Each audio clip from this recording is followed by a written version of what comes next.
Hello and welcome. It's 11 a.m. here in Seoul. I'm Kim Mo-gyan at the Arirang News Center. We're breaking into our regular programming to bring you a live briefing from the South Korean health authorities on the coronavirus outbreak. In just a few moments, we'll cut into the briefing at the Sejong Government Complex with simultaneous interpretation in English. Yoon Tae-ho, the overall officer of disinfection at the Central Disaster Management Headquarters, will be briefing us on the coronavirus situation here in the country. He will fill us in on the number of new infections as of midnight and the efforts that the government is making to contain the virus. Now, to give you a brief idea as we wait, South Korea reported 463 new cases of COVID-19 on Friday, staying above the 400 mark for the third straight day. Of the new cases, 441 were locally transmitted and 22 were from overseas. 2 more people have died of the virus. Now, let's turn over to the Sejong Government Complex.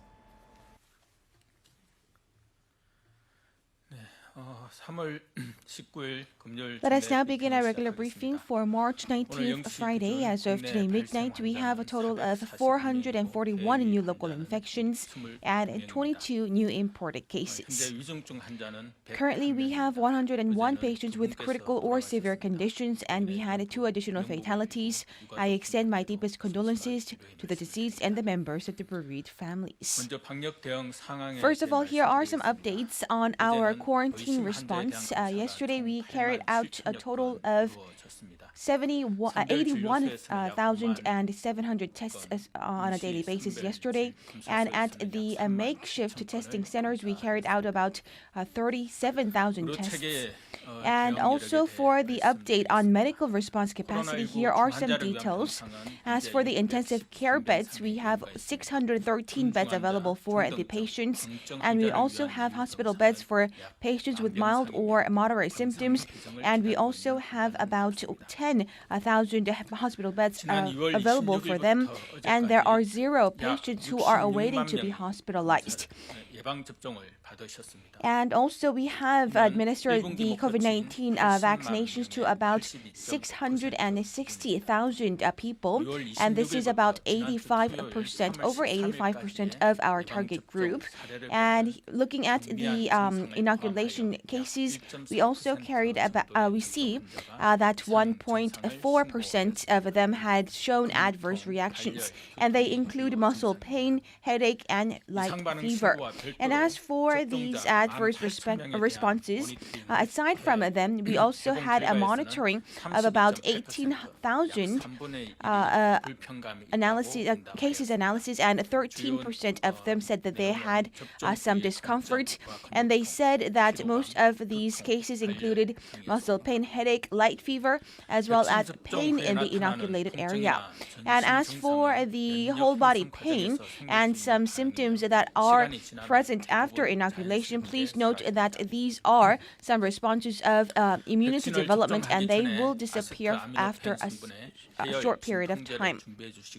Before you are inoculated, please be aware that you need to prepare yourselves with a painkiller so that you can administer the drug if you have any adverse responses.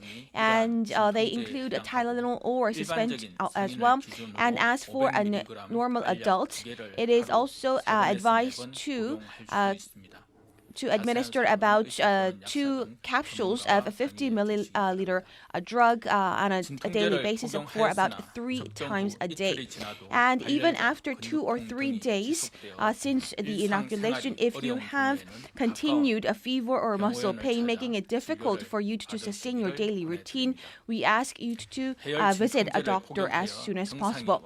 And by administering these drugs, if this drug helps you to alleviate pain, we ask you to also get some good rest instead of going to a health clinic. And also, you could experience a muscle pain, headache, and fever. And also, please note that due to these symptoms, visiting the ER is not the best option. Even if you go to the ER after inoculation, they will not have specific or specific responses for you, so that it is not the best option for you to do so right after inoculation. And even if you visit these ER, if you have high fever, you would also get tested for the COVID-19 even if you have been inoculated. And this is because that in order to develop the immunity against the COVID-19, it will take some time after inoculation. And also by visiting the ER immediately following your inoculation can also put a large burden on other patients as well. However, if you have serious allergic responses or difficult in breathing after inoculation, please visit the ER. This is when you should visit the ER as soon as possible. And the government will also provide detailed guidelines for ER following the COVID-19 vaccinations. And we will also secure more hospital beds, more isolated hospital beds at the ER, so that they could also look after patients with after inoculation. And at the vaccination centers, we will also mobilize more nurses and ambulances so that we can transport patients to the ER as soon as possible. And as for the adverse responses following inoculation, please refer to the hotline 1339 or our website. And on the 16th, as of 16th, Tuesday, we also had some high level of foot traffic, which is about 0.8% rise from the previous week. And we believe that this is on parallel with the level of foot traffic that has been exhibited on the third week of December, when we started the peak, when it was the peak of our third wave. And we also have been looking into the breaches of the quarantine measures and continue to do investigation behind these cases as well. And we also had numerous cases of breaches, and we also had about 300 more cases that have been looking into investigation, and we also have 1,000 issuance of the administration orders as well. And we still have 300 to 400 daily tally on a regular basis, and we need to also exert our full efforts to contain the further spread of the virus, to also contain the virus to a further extent. We ask for your continued actions and participation, and the government will also exert its full efforts. To this end, we will be expanding our quarantine officials meetings, and we will also have an expanded meeting involving all of the heads of the municipal governments. And also this week we will be carrying out about twice a week for a meeting which involved 2 to 3 heads of the municipal governments, so that we will have in-depth discussions of the analysis and the analysis of the trend and discussions of the quarantine responses. We'll be sharing our innovative ideas for quarantine. We will be also communicating and exchanging our views and data, so that we can be focused on the field as for providing these quarantine responses. And the government will make sure to exert our full efforts until the people can return to a state of normalcy as soon as possible. Thank you very much. And that was the government briefing on the COVID-19 situation here in the country. South Korea reported 463 new COVID-19 cases Friday, continuing to linger in the 400s. Now, this brings the accumulated number of COVID-19 cases to over 97,000 in the country. We'll wrap up the coverage here. We'll be back at 12 p.m. Korea time with our midday news with Mark Broom. Bye for now.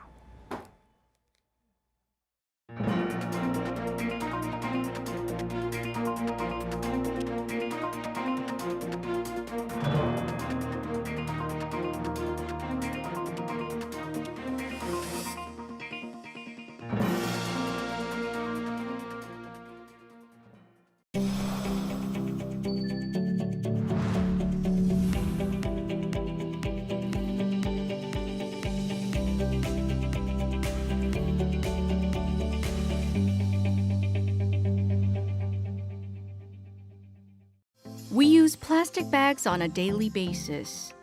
But once discarded, they take centuries to degrade. They are convenient to use but harmful to the environment. A technology has been developed to transform plastic bags into industrial oils such as gasoline and kerosene. Korean researchers have developed a technology for harnessing high-quality oil from waste plastic bags in a cost-effective way. When discarded plastics are heated at 400 to 500 degrees Celsius, they undergo thermal degradation. They are transformed into gas which is cooled and converted to light and medium crude oil. The efficiency of this process reaches 62%. 1 ton of discarded plastic bags is enough to produce 620 liters of oil that can be sold right away. Gas emitted during the process can be recycled into thermal energy and used as fuel. It's an eco-friendly technology that turns waste plastic into high-quality oil. But what matters the most is minimizing the use of plastic bags in the first place. Join in the effort to reduce the use of plastic to keep our planet clean.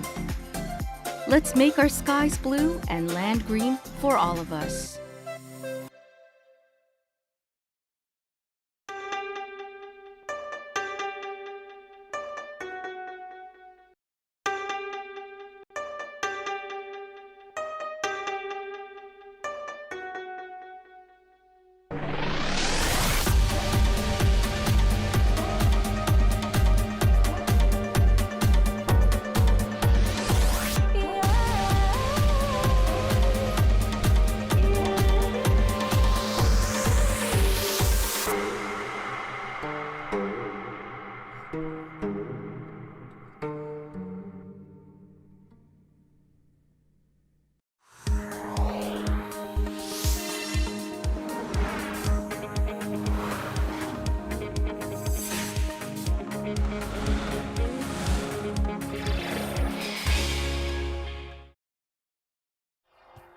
As part of an effort to increase safety of products in the semiconductor and medical sectors, there's been growing demand for 3D optical inspection measuring equipment.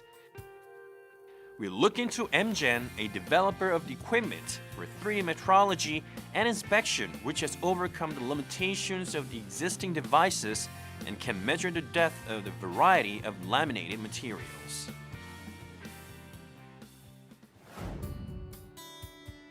Along with the rise of smart factory amid the era of the fourth industrial revolution, active control technologies that can cope with a changing environment